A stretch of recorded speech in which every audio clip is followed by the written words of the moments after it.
Oh, you silly girl. Hi, this is it's gonna be like a it's a review, also like a summary of what happened with Gotham last night. Um um how do I how do I describe my love for this show? It's it's well, it's amazing. The show is it's not perfect. I'm not saying this show is like hyperbolically saying this show is the best show ever. It's not. I think we should enjoy our problematic shows. It's dark again, even though it's light out. I don't understand. I don't under. It's probably yeah. I understand that, but Jesus, I wish it would bear with me. But so yeah, if you watch last 2 weeks ago's episode, the Jeremiah and the Joker. I mean, sorry, not the Joker. Jeremiah and what was the name of the other idiot? Jerome. Jerome was there from the beginning. Jeremiah and Jerome. Apparently, they introduced Jeremiah at the last minute. He is a twin that the Jerome hated and wanted to kill. Even though he never mentioned that before, because Jerome's been around for like 2-3 seasons. But now he mentioned it. That is annoying. I hate when they do that stuff. And they act like, yep, that's been there the whole time. Pay thee never mind to that. But, yeah, let's do this. I have notes. There are going to be spoilers for yesterday's episode. If you haven't seen it, go watch it. I know it's like if you have cable, it's bullshit now because you have to have like some sort of bullshit key to watch it on their website, and instead of just letting people watch the fucking episode, you have cable. So just fucking let the idiots watch your fucking stupid show. Why does everything have to be complicated for the almighty dollar? But whatever. Overall, the yesterday's episode left me meh. Left me like that was a whole bunch of shit for nothing. You know, it's and people could say that that's basically Gotham. What are you complaining about? It's always a whole bunch of shit for nothing.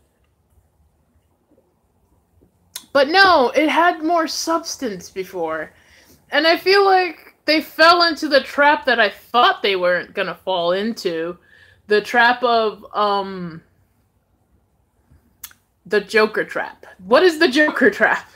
Well, it's not just a Joker trap. It's the DC always has the same trap with everything that they ever had.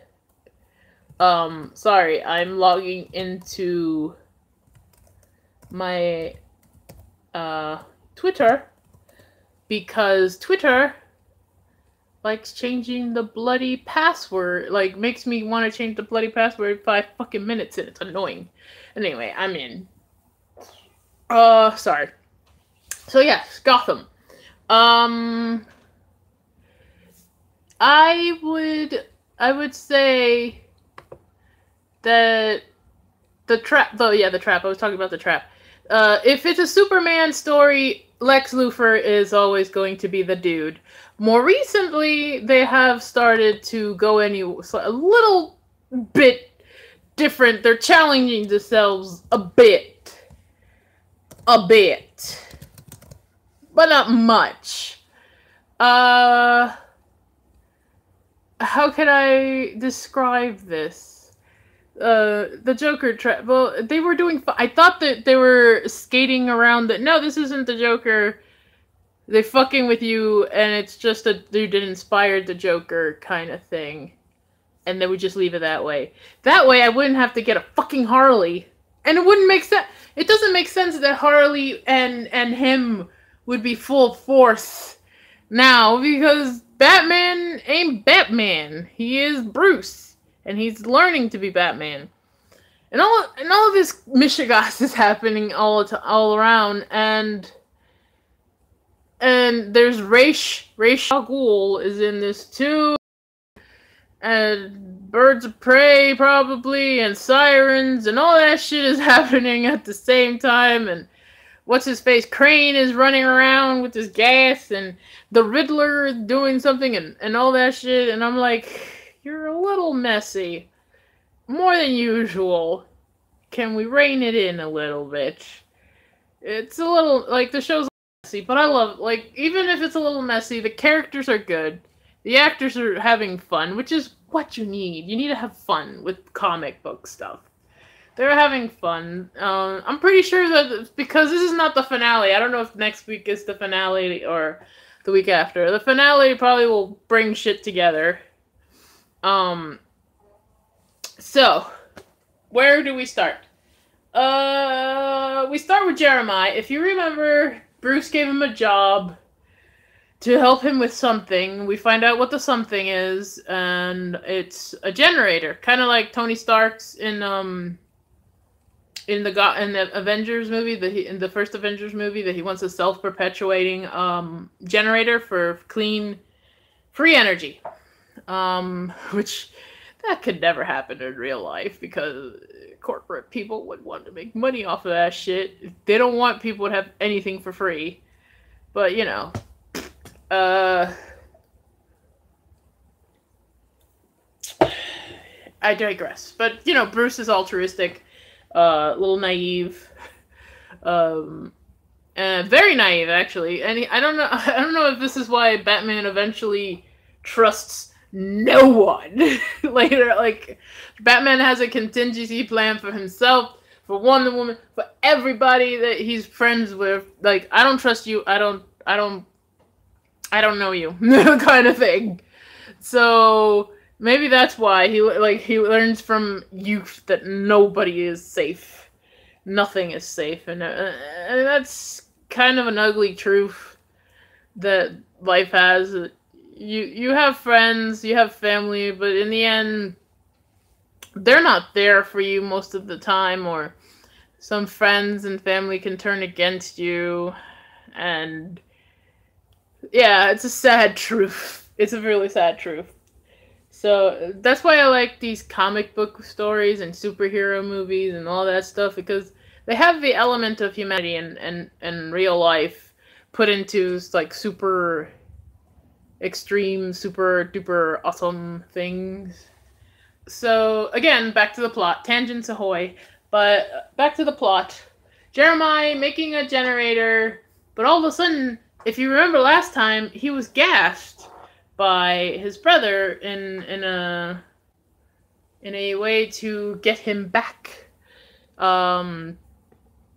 He was gassed by his brother with the gas that Crane and a mixture of what Crane and something else, like the Love That Joker one from Tim Burton's movies.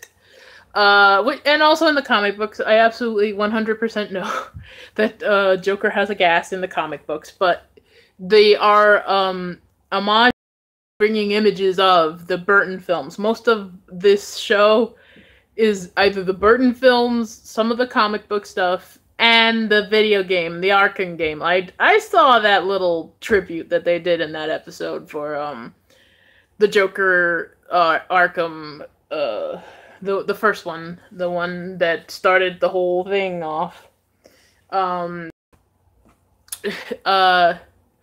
So yeah, basically Jeremiah lives in a bunker because he's been scared of his brother all his life.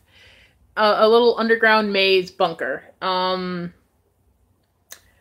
hope that actor gets something, like the guy who played Jerome in Jeremiah, he gets something else. Maybe he gets he should probably play the Jokers in the movies and get rid of Jared Leto. Or he can play. I want him to play like a really cool psychopathic, like non-superhero guy. He's a good actor. He can play crazy good. I like when actors can play crazy good and almost effortlessly. I really like that. I'm meandering, I know, but it's just that getting to the point. All right. So it would seem that Jerome's old, the people in season 2 or 3, after he supposedly died, he got a following, a cult following, and they had a club and shit. They were the ones that cut off his face, and that's why he had the stitchings around his face during the season. Yeah, those people. He told them to go to the GCPD, and they were going to have a wake because Jerome sent a tape, or was it Jerome? But yeah, Jerome sent a tape to to Jim Gordon, and then and while Jim Gordon was dealing with more on Lee Tompkins later, but yeah, as he was dealing with that, this shit happened, and Gordon figured out this is a distraction. They're after something else. He figured that out, but he couldn't figure out that Jerome would be after two people, Bruce Wayne and Jeremiah, because he hates them both. He probably hates Bruce Wayne because he reminds him of Jeremiah. Probably. But we didn't know that back then because we didn't know Jeremiah existed. So it would just be a weird fascination with a kid that he barely knew. What else is there? Well, more, obviously. And meanwhile, the Riddler wants to break out Lee Tompkins from GCPD headquarters. Because there's like this, like, he has this fascination, love thing with her, which always ends badly for him. I don't know why he keeps trying. Like, your psychopathic self won't allow you to fall in love because you're afraid of losing your sense of self, your sense of who you are, sense of why you do things. I mean, he killed his first girl, like the ones he liked. Christmas, her name was something Christmas. Kringle, something Christy Kringle or something like that. Because of course. And he killed her. And the second one that looked like her, that was weird lady that it's like, yeah, I want to have a relationship with a psychopath that could kill me. Was killed by Penguin. So at least he's like 50-50. He's on the 50-50 path. There was like a gay relationship possibly with the Penguin, but that didn't go anywhere, sadly. Didn't want to bother with that. He wasn't in love with him, and he killed his girlfriend, so yeah. But yeah, that bothers me about most of the gay relationships in Gotham. They're there for shock value, almost. Like, woo! Gay people having relationships. They give them a little bit of death, but then they just stop and break them up, or die, or they hate each other. Like, Barbara King's gay ex-girlfriend, she disappeared. I don't know whatever happened to her. She hasn't come back. Lucky her. She came back, they would have murdered her already. Then Barbara King again with Amanda. Now they're not in a relationship anymore. Sexually, maybe, possibly, they goes back and forth with them. It's kind of like a hee. Gay people, they're a prop to use for entertainment instead of just a regular relationship. But you know, that's nothing to do with anything. It's just an annoyance I have with the show. That and how they treat the female the women the female characters in the show. Um, all right, we were there. Jim's half figured out, or did he? So he did a distraction himself to get all the cops out, let them all in, the bad guys, to do their stupid wake, and then they would go and attack. The cops would throw tear gas at them and arrest them. That was his plan. Then Jim called Alfred. Alfred was going to go get Bruce. He knows where Bruce is. And then oh fuck, what else? In between this, Lee and Riddler get out. They have this little cute scene together.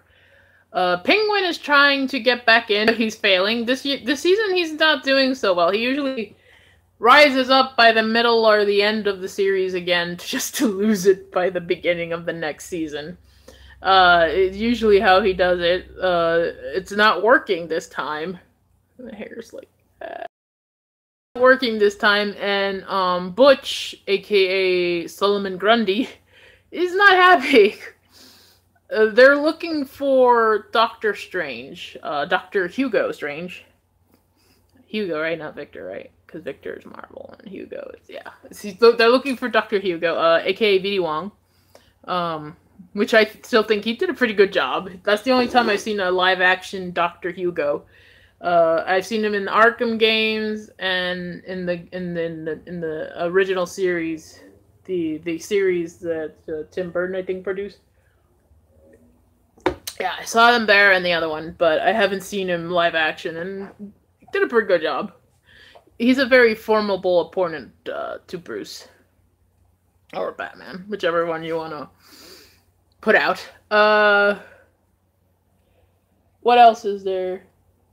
Oh, so this is where the episode the show kind of, not a fall apart all the way, not fall apart.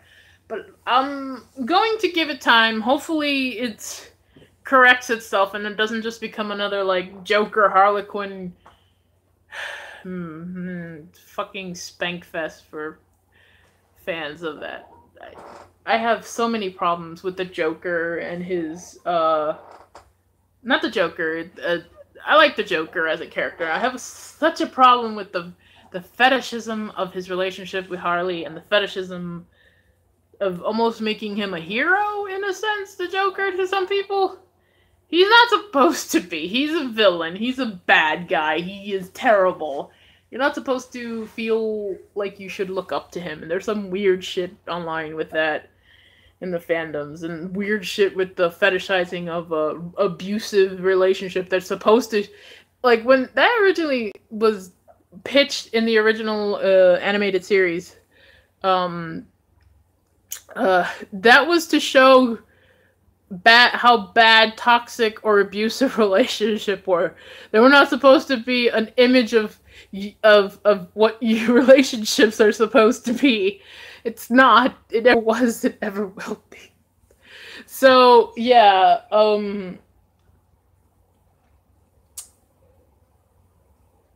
So okay, here we go. Jim is heading towards the bunker, the underground facility. The hooligans are inside the GCPD. Penguin is going to head to the GCPD because he wants to know what the fuck is going on, and he wants to see if he can take advantage of something. Riddler already got the girl out. There was like a cute, like a funny moment with a guy in the paddy wagon. When the Riddler opened the door, he's like, "Oh, thank God! Riddler, you're here to help us!" And he just asked a question. They told him what he wanted to know and just closed the door on them. Then Penguin came and he's like, "Oh my God, Penguin, he's here to save us! Thank God!" And he just grabbed one of the Jerome followers.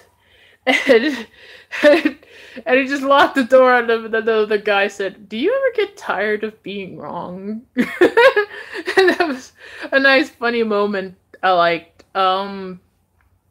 So, yeah. Other than that, let's get to the point. Alfred was going to head towards the bunker himself. But as he was going towards it, for some reason they decided to play this game of is he or isn't he? He got attacked. You heard a bunch of screaming and yelling and gunshots and fighting, and that's it. And then cut to Gordon getting to the bunker, getting inside, then getting attacked, getting inside, and then a video plays of Jerome. Jerome, like I said, like Arkham, the game style, whole game, and he's just putting videos up. Basically that. He's talking about a plot twist, and what could the plot twist be? I kind of saw that, like, all right, I'm gonna spoil. So if you're in this part of the later recorded bit. This will reveal a huge plot thread, so leave now or forever wish you had. And, well, here we go. How's he saying that, I forgot to say that, Bruce was taking Jeremiah to see his, brother's grave, because Jeremiah's acting paranoid that Jerome is going to kill him. So he's going towards that. That's why Jim was left alone in the bunker. And they discover that Jerome's grave is open. There's nobody in the grave. And this causes a schism, if you will, in Jeremiah.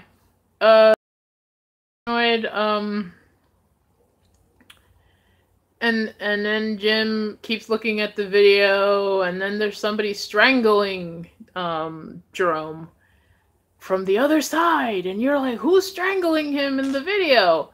As this happens, Harley shows up, puts a gun at him, and a Harley that would have looked like if Tim Burton put her in a movie.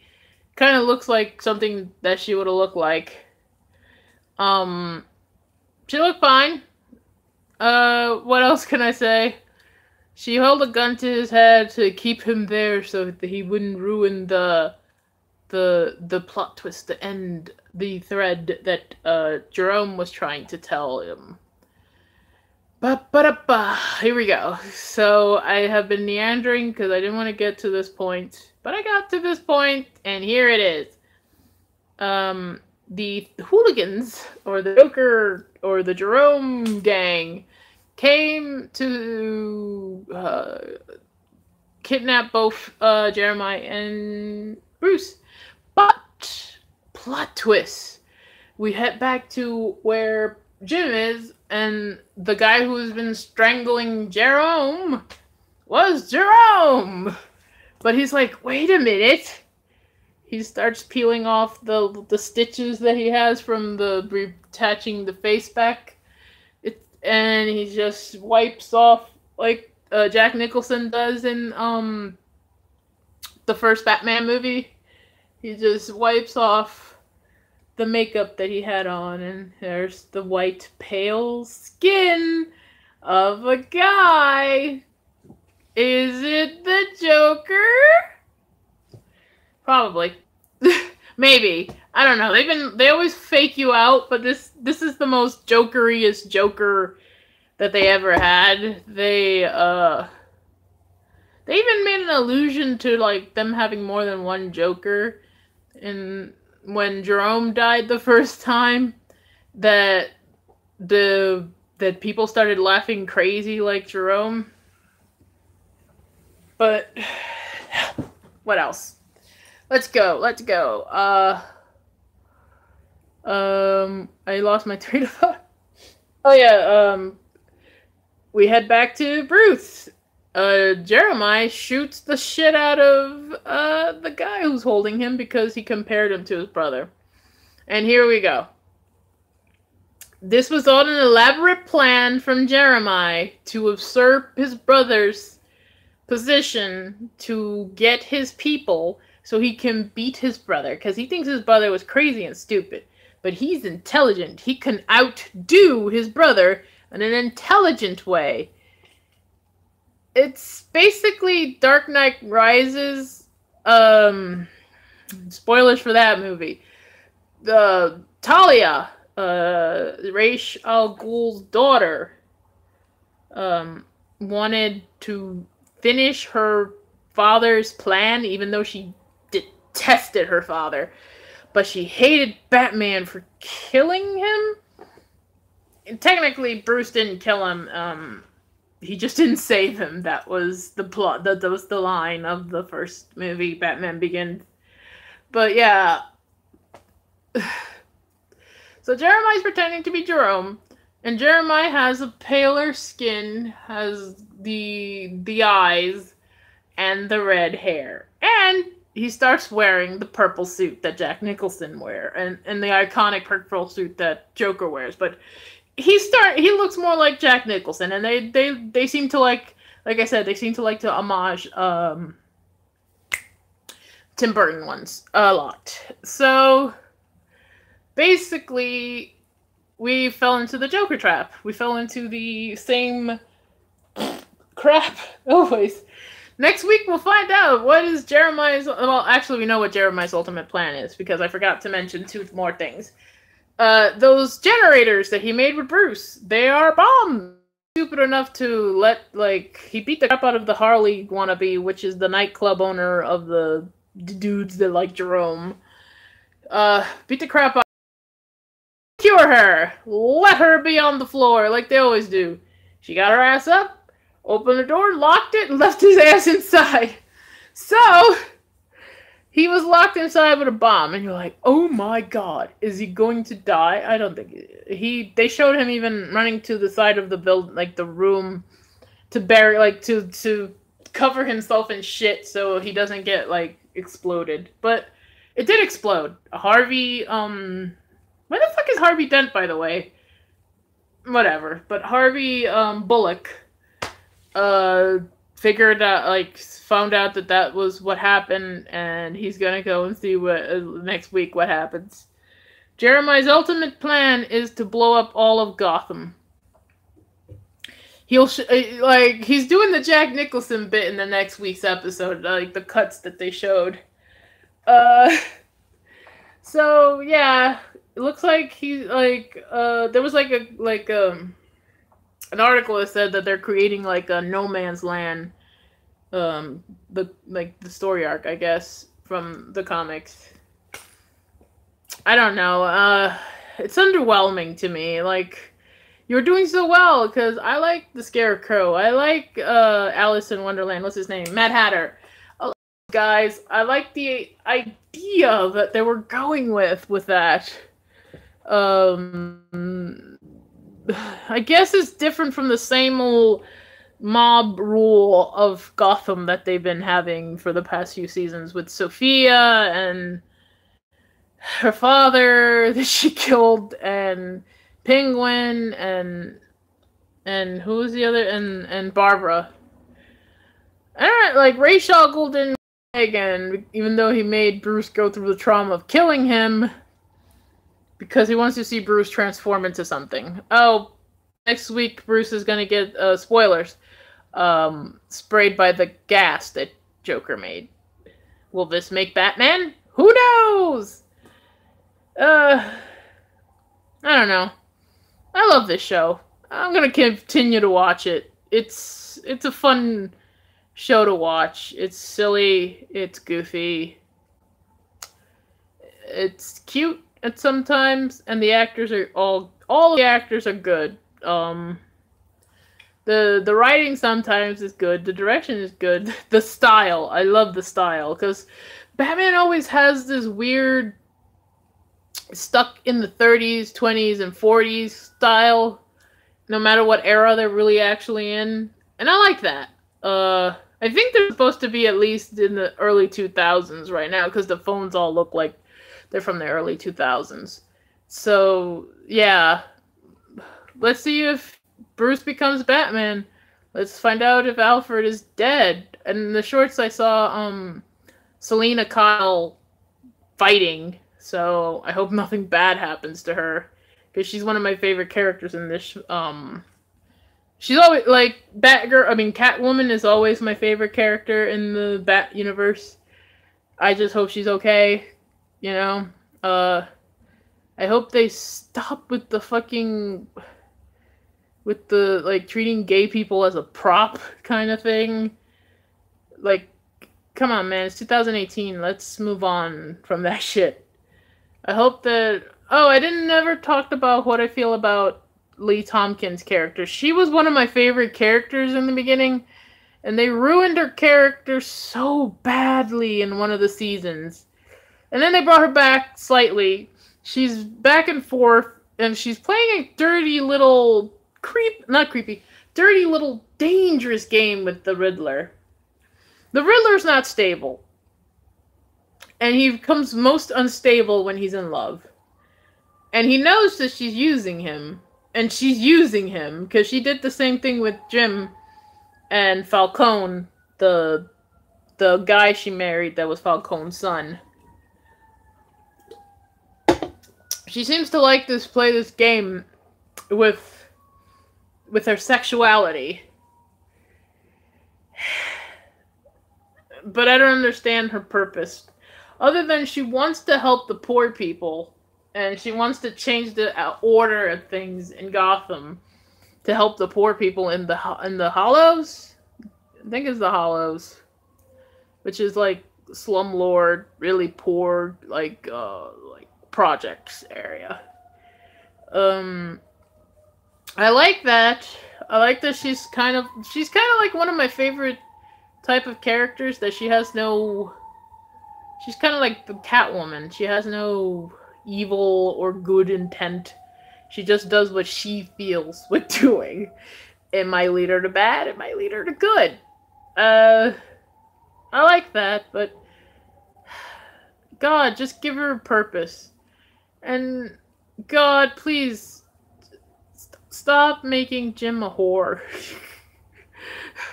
Like, how many women is this guy gonna have? At least in this one, he hasn't gotten a new girl. Except, like, in the beginning, he did have Sophia. I want to keep saying Coppola, but it's Falcone. Sophia Falcone. Who she'll probably come back, too, because she got shot in the head by Lee, but she's not dead.